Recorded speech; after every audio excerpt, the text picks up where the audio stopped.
Je suis Madame Chiotarelli Jocelyne et présidente de l'ADEP, Association de défense des droits des enfants placés et de leur famille.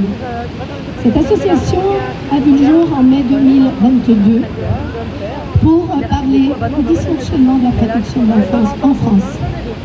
L'association n'est pas opposée à la protection de l'enfance ou à l'aide sociale à l'enfance, mais elle dénonce aujourd'hui le non-respect de tous les droits fondamentaux des enfants, à commencer par le droit qui est décrit dans la Convention internationale des droits de l'enfant, journée qui va être fêtée le 20 novembre.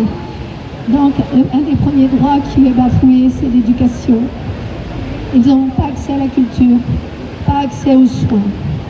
Aujourd'hui, ce sujet est décrié dans toute la société, on rencontre ça dans tous les médias et on alerte la société sur ces enfants aujourd'hui qui sont les oubliés, les sacrifiés de notre société. Alors évidemment, quand un enfant est maltraité dans sa famille, il doit être placé, bien sûr, mais si c'est pour qu'il retrouve de la maltraitance et de la violence, à quoi ça sert? Souvent les travailleurs sociaux nous disent qu'il était peut-être mieux dans sa famille. Je lis les noms des enfants qui ont été tués par leurs parents. Pourquoi n'ont pas été protégés? Aujourd'hui, on a des enfants qui ne devraient pas y être dans ces foyers et on a des enfants qui se suicident. La liste est longue et je commencerai par Méline, 11 ans, qui s'est suicidée en octobre dans sa chambre à Pierrefonds.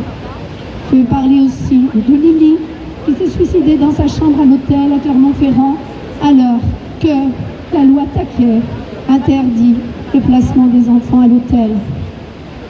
Le décès de Myriam, le décès d'Anthony, de Kim Borley et de tellement d'autres, malheureusement. Voilà, donc nous sommes là pour sensibiliser.